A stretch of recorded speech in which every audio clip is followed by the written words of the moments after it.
Jadi saya menikah sudah hampir 30 tahun. Ketika menikah sah dalam pernikahan walaupun warga negara asing dan warga WNI ya. Nah, mereka punya banyak harta. Bertambah banyak harta. Nah, ketika bertambah banyak harta, timbullah suatu persoalan.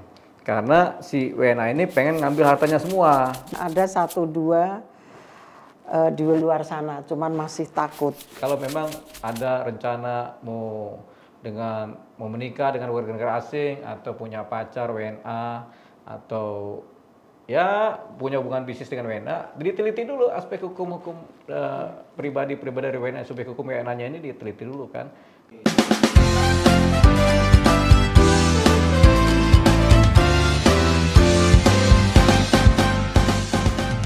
Walaupun baru ketemu sebentar ya Bang ya? Sebentar. Ketemu sebentar tapi kayak chemistry-nya tuh langsung. Udah mulai belum nih ngomong-ngomong? Ini udah mulai. Udah mulai bos? Oh iya. Udah mulai. Tapi memang pembukaannya seperti itu. Gitu. Yaudah deh saya buka secara resmi deh.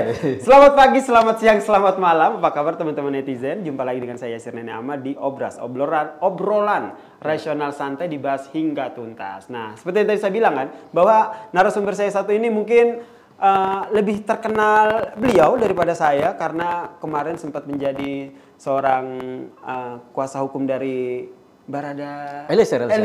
Oh, Barada Eliezer. Nah, saya perkenalkan Bang Deolipa Yumara. Ya. Apa kabar Bang? Sehat selalu, Bang. Sehat selalu ya. Ini udah kenal Bang Yasir kita juga nih, dia juga terkenal juga nih di Kompas. Oke. Nah, Bang, iya, ini kalau sudah terkenal, terus itu kemarin sempat jadi pengacaranya Barada Eliezer, begitu. Tapi yang kita bahas sekarang bukan sosok Barada Eliezernya, tapi lebih kepada sosok Deolipa Yumara. Ya. Sekarang sibuk apa sih Bang? Nggak ada yang sibuk apa-apa. Oh gitu. Hidup ini kan seperti benalu. Oh gitu. Kalau jawabannya nggak sibuk apa-apa, bingung kita lanjutinnya gimana. Saya ganti pertanyaannya. Kasus yang tengah ditangani oleh seorang pengacara kondang. Ya, jadi kalau bicara pengacara tentu profesi. Betul. Kalau bicara profesi tentunya kita batasin di wilayah profesi aja kan. Betul, oke. Padahal kita banyak sekali tuh kehidupan kita yang lain tuh kan. Oh betul kehidupan yang lain nanti Nanti ya. Ini pengacara dulu ya. Oke. Kalau pengacara dulu ini bundar nih. Soalnya kita banyak sekali perkara. Macam-macam.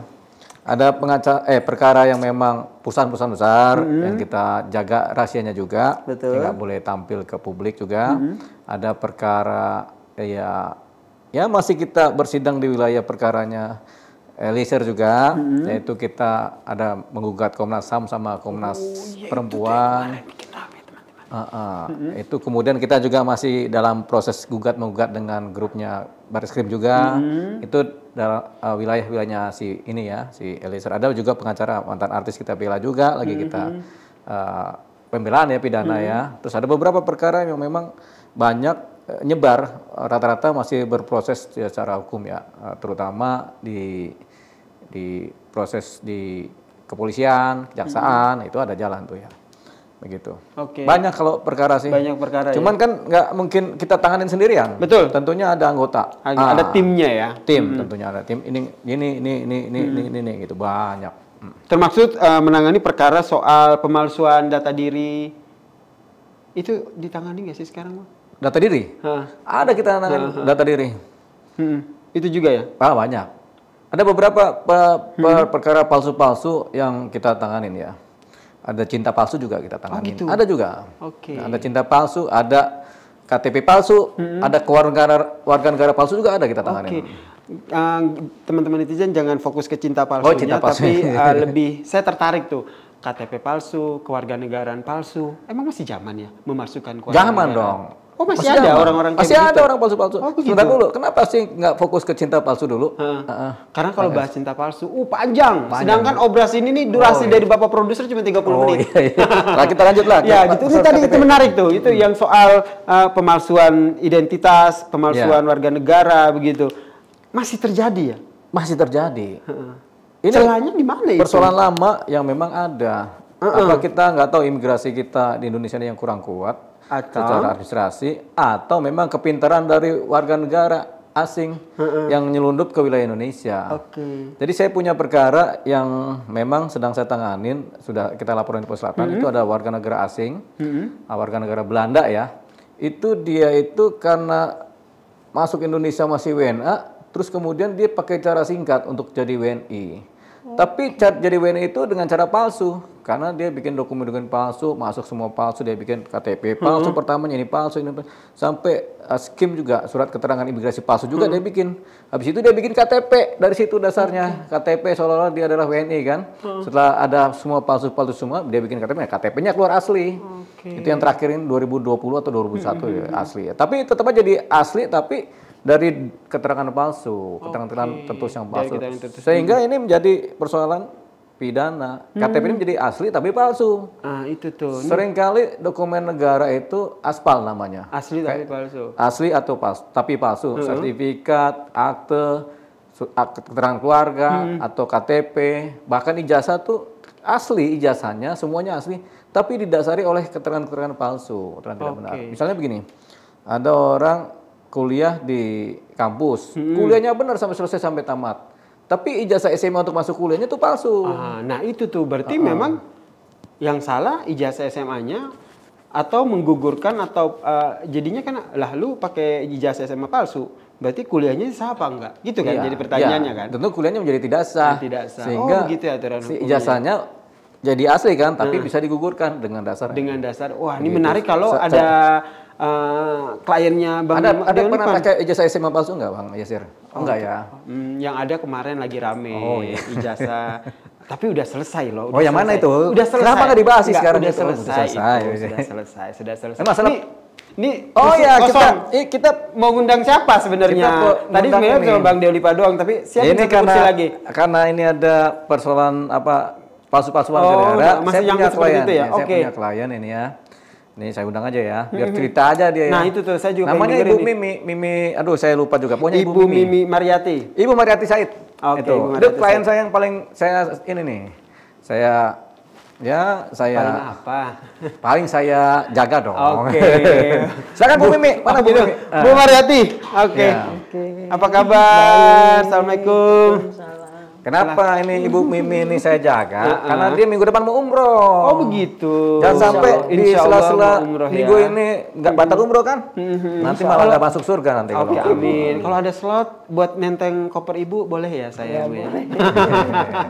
Silakan lanjut. Oke, terima kasih Bu Mariati Said juga sudah hadir di sini terkait dengan tadi menarik nih teman-teman netizen karena kita bahas soal pemalsuan warga negara. Terus itu background awalnya adalah seperti contoh tadi, biar kita sama-sama framingnya. Ketika kuliah kuliahnya prosesnya benar, tapi mendaftar ke kuliah itu dengan menggunakan ijazah SMA palsu. Nah itu tuh aturannya seperti apa? Apakah bisa digugurkan? Enggak. Ini sebagai framing aja gitu kepada teman-teman netizen. Nah sekarang itu ada Bu Mimi yang juga sekarang lagi menjadi korban gitu ya. Bisa saya katakan seperti itu Bang? Atau apa? Sebagai korban sementara sebagai korban. Sementara sebagai korban. Jelasin dong Bu terkait dengan pemalsuan kewarganegaraan yang tengah Ibu alami berarti ya. Siap. Silakan Bu. Dari awal. Jadi saya menikah sudah hampir 30 tahun. Sebentar, yang bikin palsu siapa nih? Yang bikin palsu siapa itu betul? Bukan saya lah. Iya bukan, makanya siapa nih? Tapi Van Meer mantan saya. Mantan suaminya. Suami Ibu Mariati. Yang sekarang mantan. Tapi makanya ceritanya mulai dari waktu saya menikah. Lanjut. Ketika saya menikah. Ketika saya menikah hampir 30 tahun yang lalu, dia masih warga negara asing. Ya berjalannya waktu ada orang ketiga yang mengganggu rumah tangga saya. Jadi saya mulai dengan menggugat cerai. Nah di saat itulah saya menemukan dokumen-dokumen beliau. Setelah saya ketahui semuanya, saya memang agak shock karena tanpa seizin saya, tanpa sepengetahuan saya sebagai istri yang sudah sekian lama. Jadi di saat proses perceraian, saya langsung juga cari informasi, terutama yang saya tuju memang imigrasi Tangerang. Jadi minta surat bukti keabsahan dia sebagai warga negara Indonesia. Saya bersurat dulu, minta surat sebenarnya gitu, betul atau tidak. Setelah saya dapat jawaban sekitar 3 bulan, saya baru diberikan jawaban bahwa skim dia itu tidak ada di dalam database keimigrasian. Oke. Tidak ada. Ya, skim itu surat keterangan imigrasi. Imigrasi. Oke, setelah itu saya bersurat termasuk ke Seknek, ke Ombudsman, Imigrasi Pusat, Dukcapil dan Kumham ya. Itu bersurat. Semua dijawab ya datar saja, tidak berlanjut. Jadi saya akhirnya terus continue dengan imigrasi Tangerang sampai dengan 1 tahun. Tidak enak lah ya buat saya nih, seorang istri yang mengadukan cari informasi. Ya sudah, berjalannya waktu memang di Dukcapil pun tidak ada di database. Itu ada 2 KTP. Oke. Di Dukcapil. Dukcapil itu. Berarti memang ada Bu Mariyatini menemukan bukti bahwa mantan suaminya itu tuh memalsukan tadi kan. Ya, Bu Mariyati. Skim. Terus itu di Dukcapil juga nggak ada ya. Iya. Atas dasar itu akhirnya melakukan pelaporan. Pelaporan itu kemarin saya masih diam. Saya menunggu. Saya mikir saya sabar menunggu jawaban dari tindak lanjutnya dari imigrasi okay. maupun Dukcapil dan lain-lain yang saya setelah bersurat itu. Baru saya merasa di sini capek ya, sepertinya saya dilempar sana sini, jadi ya ketemulah abang. Oke. Jadi dilempar sana, dilempar sini, lempar sana, lempar sini, bawa kelempar kemari. Oh gitu. Berarti selama ini sudah ada usaha dari Bu Mariyati untuk menanyakan. Sederhananya begini, ini tidak terdata, tapi dia memiliki kartu tanda penduduk gitu. Ada yang salah di sini. Boleh diusutkah? Dari keimigrasian begitu, tapi belum ada respon begitu. Iya. Harusnya seperti apa responnya kalau sesuai aturan? Ya, sebenarnya begini, ketika ada data-data palsu dan ini kan masuk ke imigrasi katanya kan, tapi imigrasi bilang nggak ada ini orang, memang nggak pernah ada masuk kemari gitu kan. Berarti dokumen-dokumen palsu ini beredar di wilayah luar imigrasi, ke sini, tapi nggak pernah ada masuk imigrasi. Sehingga imigrasi pun nggak akan ngerti. Ini kita nggak tahu loh orangnya ada apa enggak juga kita nggak tahu. Ceritanya ada apa enggak kita nggak tahu juga. Jadi imigrasi hanya sampai pada posisi sepanjang data itu tidak ada di mereka, imigrasi, maka mereka bilang tidak ada. Sehingga orangnya ada apa enggak ya mereka nggak perlu tahu. Karena orang ini orang liar kan jadinya. Jadi warga negara gelap jadinya kan. Berarti bisa sederhananya berarti melanggar hukum dong orang tersebut karena di data keimigrasian nggak ada. Dan itu menjadi salah satu syarat resmi menjadi kewarganegaraan di sini memiliki data keimigrasian itu. Berarti setelah tahu bahwa ada pelanggaran hukum di sini, apa yang Bu Mariyati lakukan? Saya setelah ketemu abang kita melaporkan di Polres Jakarta Selatan. Jadi setelah ketemu saya kita bisik-bisik. Terus? Oke. Lapor. Gitu. Nah, ini kalau berbicara soal lapor kayak gini kan harus ada alat bukti. Iya betul. Nah, buktinya sudah ada.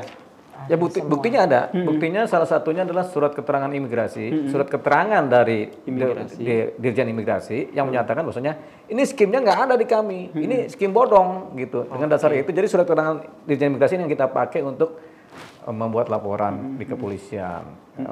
Kemarin ini karena dari bodong tadi, kemudian si warga negara asing ini dia bikin KTP aspal. Berarti bikin KTP ini juga sama pihak Dukcapil ya? Iya langsung. Karena memang kalau KTP sekarang Dukcapil kan, mungkin di wilayah camat itu ting langsung jadi itu KTP asli, ting. Dasarnya adalah skim palsu. KTP-nya asli mungkin. Datanya ada, tapi sebelum itu ada runutan KTP yang palsu juga. KTP ini palsu, tahun ini palsu. Ini kelihatan yang asli ini tahun 2020 ya. 2021 kemarin. 2021 ini asli. Nah, ini yang kemudian KTP asli ya, palsu ini yang kemudian dipakai untuk bikin rekening bank. Oke. Ya bikinlah rekening bank pakai nama perusahaan, pakai nama KTP ini dasarnya ke bank wilayah Jakarta Selatan. Oke. Makanya TKP-nya tentunya di wilayah Jakarta Selatan. Karena itu pertama kali dia pergunakan untuk kepentingan publik ya, kepentingan subjek hukum pribadi di wilayah publik, yaitu di mana bank di wilayah selatan lah. Ya. Akhirnya dengan dasar itu kita bikin laporan di Polres Jakarta Selatan. Berarti memang bukti-buktinya sudah kuat ya menunjukkan bahwa yang bersangkutan ini memang melakukan tindakan pelanggaran hukum terkait dengan pemalsuan kewarganegaraan. Betul. Nah ini buat pembelajaran juga nih, pemalsuan kewarganegaraan itu masuknya itu langgar undang-undang yang mana nih Bang? Ya banyak undang-undangnya. Yang paling penting namanya dulu nih, yang bikin palsu-palsu ini warga negara Belanda namanya Van Meer. Siapa lengkapnya Bu Mimi?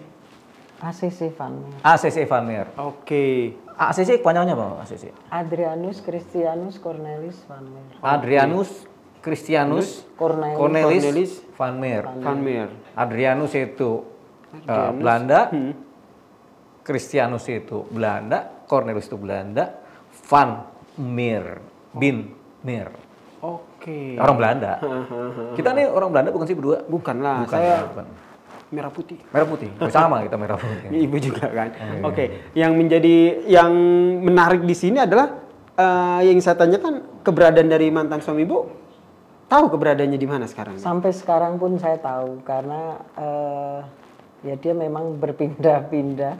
Cuman sekarang saya tahu, tetap tahu. Oke, di berarti area tinggal selatan juga. Berarti ketika sudah diajukan seperti ini, ada pelanggaran hukum, berarti sudah direspon sama Polres Jakarta Selatan. Direspon dong, respon. Oke. Jadi responnya setelah positif. jadi LP, kemudian mereka proses nanti Bu Mimi dalam minggu ini di BAP. Habis itu Bu Mimi berangkat umroh. Harapan kita balik dong, namanya Iya umroh. dong. Siapa tahu umroh nggak balik-balik kan ngeri juga nih kan. LP bolong juga nih. Ya kan? Oke. Katanya 11 hari. Oke. Jangan lewat ya Bu ya. Iya, siap. Setelah balik baru nanti dilanjutkan lagi lanjutkan proses lagi. hukumnya. Proses hukum. Oke. Yang menarik di sini kan kalau saya bikin KTP itu ada skim, terus itu pas dengan surat izin RT/RW, zaman dulu RT/RW kan. dan segala macam, akhirnya itu bisa membuat KTP di Dukcapil. Dukcapil. Pertanyaannya adalah ketika bikin surat di Dukcapil, apakah pihak Dukcapil itu tidak bisa melihat bahwa dokumen-dokumen itu palsu? Dukcapil ini kan rata-rata kan pekerjanya kan pegawai, instansi ya. Mungkin mereka tinggal lihat, oh sudah ada skim, oke. Kan nggak mungkin mereka konfirmasi. Lama dong, karena kecepatan KTP juga penting kan. Betul. Jadi mereka nganggap semua yang dikirimkan oleh si pembuat KTP ini adalah asli. Sehingga mereka percaya, apalagi dokumennya persis banget. Ya. Persis aslinya. Skim itu benar-benar skim yang dikeluarkan oleh si imigrasi, itu modelnya sama persis.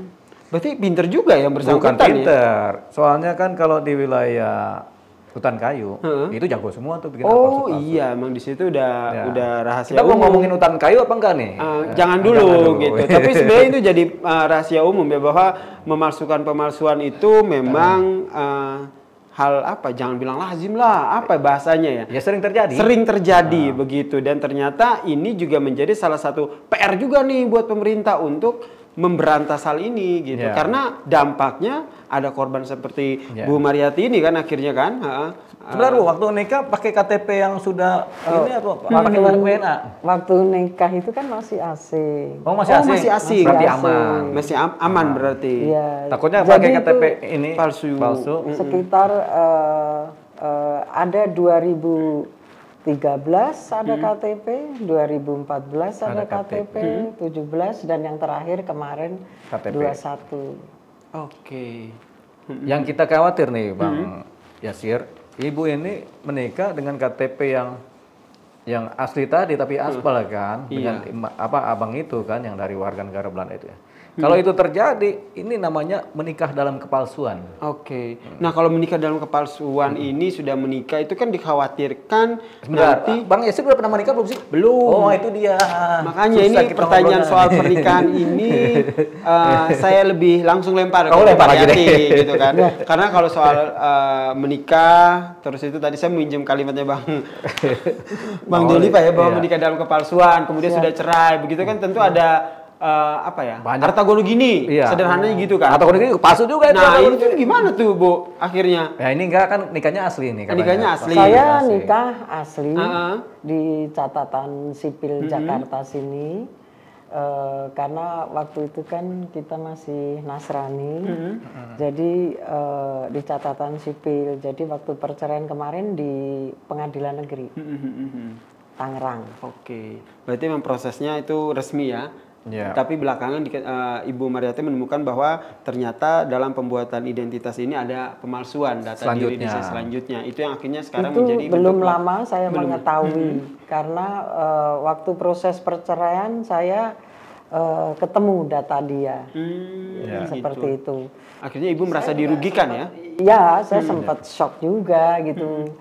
Karena tanpa sepengetahuan saya, akhirnya ya itu yang saya lakukan selama 1,5 tahun ini untuk mencari mencari kebenaran, keadilan bahwa saya kok dizolimi sama orang asing seperti itu. Jadi saya perjelas ya, karena ini kan masih samar-samar nih. Gantian saya yang cerita sedikit. Jadi Ibu Mimi Mariati ini menikah dengan seorang warga negara asing itu sah secara hukum. Secara hukum. Karena waktu di dokumennya adalah dia sebagai WNA dengan dokumen WNA, ini sebagai WNI. WNA dan WNI menikah di catatan sipil. Tahun berapa tuh, Bu? 90-an. 95 tuh menikah. Ketika menikah sah dalam pernikahan walaupun warga negara asing dan warga WNI ya. Nah, mereka punya banyak harta. Bertambah banyak harta. Nah, ketika bertambah banyak harta, timbullah suatu persoalan. Karena si WNA ini pengen ngambil hartanya semua, begitu. Makanya dia bikinlah kemudian dokumen-dokumen palsu tadi kan. Dia bikin kemudian seolah-olah dia sudah WNI, pakai skim palsu gitu. Nah, di posisi ini ibu mau bercerai juga dengan yang bersangkutan. Nah, hartanya gonogini adalah asli, tapi mau dirampok dengan cara yang palsu. Dengan cara yang palsu. Itu dia. Atau kan palsu, kemudian lain-lain palsu termasuk perusahaan-perusahaannya mau dirampok dengan cara yang palsu kan Bu ya? Siap. Gitu. Nah, ibu ini dirugikan karena kemudian ibu ini dilaporkan di kepolisian juga. Hah, begitu? Iya, dilaporkan. Kan ibu ini memang kan perusahaannya berdua. Suami istri kan berdua. Jadi ibu ini nyelamatin juga aset perusahaan, tapi dia melaporkan penggelapan. Penggelapan dalam wilayah keluarga kan begitu kan. Tapi dia memakai dokumen palsu nih. KTP palsu, ini palsu dia pakai untuk bikin lapor polisi. Dan ini proses.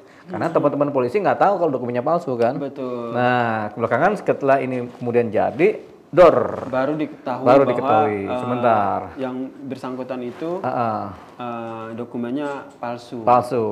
Karena dokumennya palsu tadi ya berarti kan berantakan semua nih konstruksinya tuh, begitu. Oke. Konstruksi di kepolisian berantakan, ini berantakan, ya jalan yang laporan ibu. Nah, ini juga jadi pembelajaran Bu juga nih buat teman-teman netizen bahwa memang selalu ada celah ya dalam membuat identitas palsu atau memasukkan dokumen yang terjadi di masyarakat kita ini. Nah, langkah yang diambil selanjutnya apa nih, Bang? Langkah. Jangan langkah begini, tapi langkah hukumnya dong. Langkah hukum yang diambil setelah pelaporan ini jadi apa begini, gitu. setelah kita bikin laporan polisi, ini proses secara pidana. Tapi kita tinggal diam, kita juga ini akan menyampaikan ke Dukcapil. Kita sudah bikin laporan polisi dugaan adanya KTP palsu, dokumen palsu, kewarganegaraan palsu. Dukcapil kemudian kita minta memblokir KTP. Betul. Kemudian imigrasi kita sampaikan supaya berjaga-jaga, posisi imigrasi berjaga-jaga supaya kalau ada dia mau begini-begini, ya sudah begini. Jadi imigrasi kemudian lebih ofensif nanti dari defensif. Ofensif yaitu menyatakan kepada kakak ramai bahwasanya atas nama ini tidak terdaftar, sehingga ini kan kekunci dia nanti ini kan. Nah, jadi tinggal nih prosesnya berjalan. Ketika hukumnya berjalan dan ini mencapai final, tentunya aspek-aspek perdata yang palsu-palsu tadi kemudian bisa diruntuhkan. Sehingga ibu ini kan banyak hilang ya nih, hartanya hilang, itu bisa kembali. Bisa kembali. Ya. Oke, itu tentu saja prosesnya kan panjang sekali ya menuju ke sana kalau dilihat tadi. Iya, prosesnya paling cepat aja sih 3 bulan 4 bulan karena paralel ini kan. Paralel. Ya, 3 bulan, berarti 4 bulan. Sudah on track ya maksudnya karena sudah ada pembuktian bahwa apa yang dilakukan itu adalah palsu. Betul. Itu yang menjadi dasar dari laporan ini. Nah, kalau berbicara soal kasus ini tentu ada hal yang bisa jadi pembelajaran kita semua nih teman-teman netizen bahwa namanya pemalsuan itu tuh selalu ada celahnya. Seperti tadi kata daerah mana? Daerah mana tadi, Bang? Hutan kayu. Hutan kayu. Hutan kayu. Nah, jangan kencang-kencang nanti. Oh iya, nanti camat hutan kayu dengar. marah. Itu dicek aja deh. Saya nggak tahu itu benar apa enggak. Itu udah saya disclaimer ya. Bukan, hutan kayu itu memang di pojokan itu tempatnya. Gitu. Belokan itu tuh banyak gitu. Kan kita juga dulu Saya juga nggak tahu. Saya juga nggak tahu. Saya tahu kan saya dulu pemain juga. Oke. Nah, apa yang bisa jadi pembelajaran buat teman-teman netizen dari kasus yang dialami oleh Bu Mariyati ini? Ya, kalau pembelajaran sih hidup itu kan harus jujur. Ya kalau kita tamat SMP aja. Jangan kemudian kita bikin ijazah SMA palsu. Oke. Kalau kita tamat kuliah aja. Jangan kita bikin ijazah palsu. Tapi kalau kita semua udah asli-asli, jangan juga ada orang gugat kita dong bilang palsu-palsu kan begitu kan. Akan ada juga kejadian kan, semua asli dibilang masih palsu, diceritain lah ini kan. Nah itu berbahaya itu. Oke, jadi Nggak tahu kan ceritanya? tahu itu, Oh, tapi tahu. nggak mau saya bahas Oh, aja nggak kan usah kita bahas. fokus Fokus pada kepada pemalsuan. Nah, ini kan pemalsuan juga nih yang kita bahas ini. Nah, dari Bu Mimin Nah, sendiri, lanjut. gimana Bu dengan kasus ini? Kan tentu ada bahasa sederhana, ada hikmah di balik peristiwa gitu kan. Kalau dari Bu Mimin sendiri melihat kasus yang dialami seperti ini apa ya? Oh ternyata memang harusnya saya kayak begini nih Nah gitu. itu. Jadi ada hikmah di balik peristiwa. Iya. Ada peristiwa di balik hikmah. Nah, coba yang mana Ya yang mau di dipakai? antaranya itu. Oh, ya. Di antaranya itu.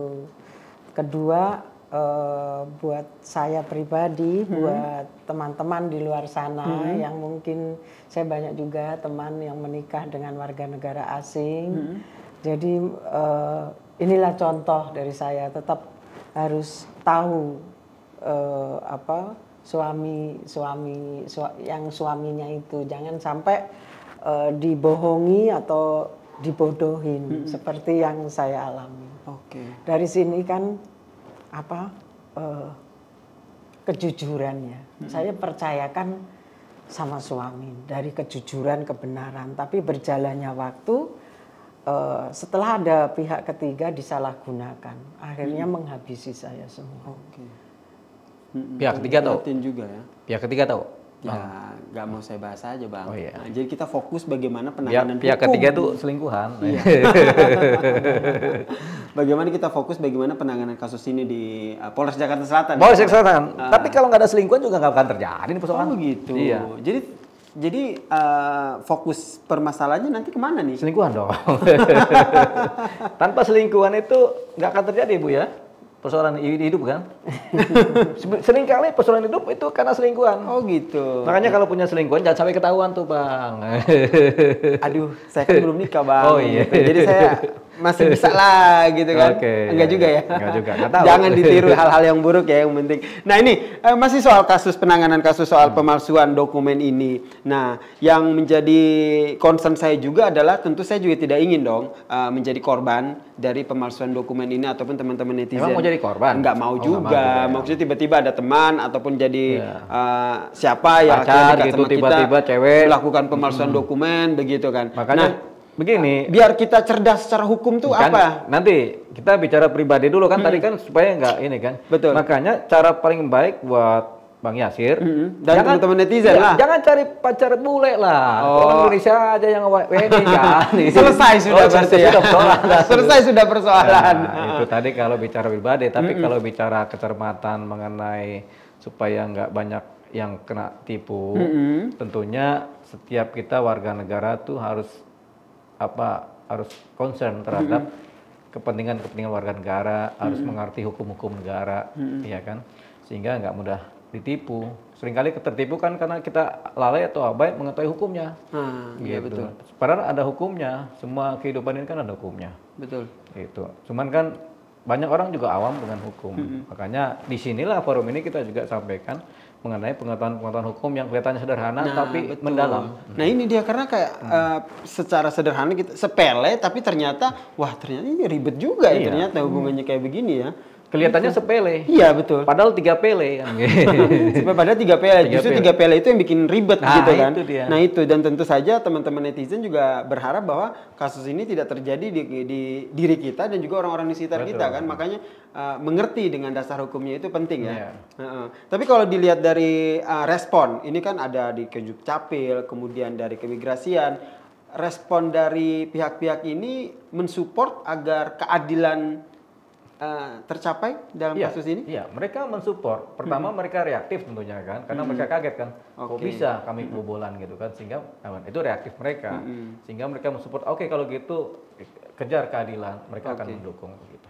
Jadi mereka membantu, termasuk menjadi saksi kan, begitu, terhadap posisi-posisi hukum yang berjalan ini di penyidikan kan.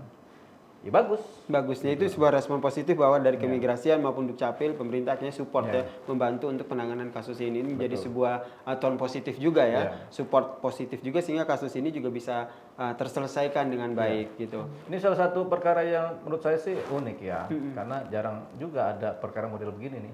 Beberapa kali perkara kan palsu pemalsuan dokumen biasa kan, kali ini kan macam-macam nih, ya, ada skenario palsu yang dibuat, dan memang unik karena pelakunya warga negara asing. Nah itu jangan sampai kita juga dikalahkan sama warga negara asing nih teman-teman gitu, apalagi warga negara asing bisa mengelabui dalam tanda kutip aturan-aturan ataupun ketentuan yang telah dilakukan oleh pemerintah seperti di Kemendagri, di Dukcapil khususnya, dan juga di keimigrasian. Terakhir dari saya Bang, dari kasus ini apa yang bisa kita pelajari? Abang dulu baru saya ke Mbak Mariati. Saya kan udah nggak belajar. Sharing dong buat sharing. kita. Jadi kita tuh bisa lebih aware gitu bahwa wow, kalau ada kasus ini loh yang harus saya lakukan gitu. Ya. Atau preventif lah. Preventif ya. Jadi memang dari perkara ini kita jangan bilang nikah sama orang bule ya. Oh iya. Kan buat Bang Yasir doang gitu. Kita sengaja aja biar kita juga banyak pilihan gitu. Oke. Ya, jadi kalau kita sih nggak mempelajari kasus ini sebagai belajar ya, karena kita memang sudah berpraktek terhadap perkara kan. Tapi buat teman-teman yang netizen ya perlu kemudian pengetahuan hukum. Perlu pengetahuan hukum khususnya kayak kalau memang ada rencana mau menikah dengan warga negara asing atau punya pacar WNA atau ya punya hubungan bisnis dengan WNA, diteliti dulu aspek hukum-hukum pribadi dari WNA, subjek hukum WNA-nya ini diteliti dulu kan. Kemudian teliti status di negaranya bagaimana, apakah di negaranya dia orang baik apa orang tidak baik kan, itu bisa diteliti lewat kedutaan besar masing-masing kan, kedubes masing-masing kan. Jadi bisa itu dibikin dokumen permintaan pengetahuan tentang seorang WNA, apakah dia secara legal masuk Indonesia, kemudian bagaimana apakah dia orang baik-baik di negaranya, itu bisa nanti dimintakan. Bisa. Bikin surat, mengajukan, saya karena kenal dengan si WNA ini, saya pengen tahu sejarah biografi atau ininya kan, kurikulum vitae-nya. Nanti keluar tuh, ketika tidak ada catatan kriminal ya berarti ini. Kemudian dokumennya kan nanti keluar legal semua tuh dari kedubes. Itu caranya. Kalau kita penting nih. Ini iya, bagus. Jadi kalau kita buat pembelajaran kita nih. Kalau kita punya pacar orang Rusia, kita ke kedubes Rusia. Kalau kita punya pacar orang Uzbekistan, kita ke Uzbekistan ya. Kalau kita Uzbekistan ya. Jangan ke tempat yang lain. Nah, kalau Bang mana Yaris pengen punya pacar orang Timor Leste, itu ke kedubes Timor Leste. Tapi kan sama aja kan. Intinya cross check betul di kedutaan besar negaranya sehingga kita benar-benar tahu data resminya seperti apa, sehingga jangan sampai kedepannya salah langkah. Betul itu. Dari Bu Mariati, apa harapannya dengan kasus yang tengah dialami ini? Harapan saya di sini dari pihak-pihak terkait di pemerintahan, di sini saya mau minta keadilan. Jadi tolong surat saya yang sudah bersurat kemana-mana ditindaklanjuti, dari pelaporan ini ditindaklanjuti, kebenaran di sini saya menunjukkan kebenaran dan keadilan. Jangan sampai ada yang berikut-berikutnya nanti.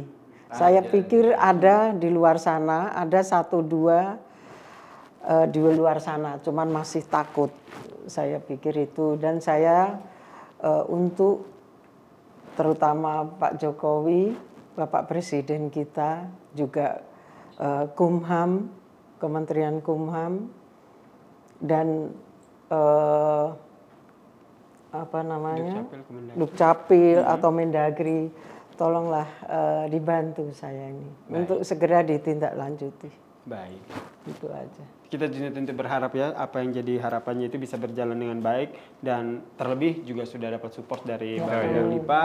Semuanya sudah on track, sudah dibantu proses hukumnya tadi dibantu oleh Kemendagri, dan juga keimigrasinya juga sudah support sehingga benar-benar bisa terselesaikan kasus ini. Dan yang penting tadi yang disampaikan oleh Bu Mariati adalah jangan sampai ada korban-korban selanjutnya. Untuk itulah kita ajak Bang Deolipa untuk ngobrol di sini sehingga kita semua itu punya pengetahuan yang baik, pengetahuan yang mumpuni terkait dengan informasi terkait dengan pemalsuan dokumen, sehingga jangan sampai kita jadi korban, gitu ya Bang? Betul, Bang. Ini saya mau nanya tuh, rambut diikat pakai apa tuh? Kok bisa begini? Ini diikat aja biar keren. Oh iya, sama gitu. Kita sama-sama ikat rambut, ikat rambut ya. Thank you banget Bang Deolipa sudah memberikan perspektif yang luar biasa terkait dengan pemalsuan dokumen. Hal terlihat sederhana ya, ternyata ketika kita obrolin secara rasional tapi santai gitu, ternyata banyak insight-insight positif dan pengetahuan-pengetahuan soal hukum utamanya yang kita peroleh ya. Terima kasih juga Bu Mariati, semoga semuanya lancar, proses hukumnya juga lancar, apalagi udah menggandeng pengacara yang kece. Ganteng. Ganteng gitu. Semoga semuanya on track dan keadilan juga bisa tercipta gitu. Oke.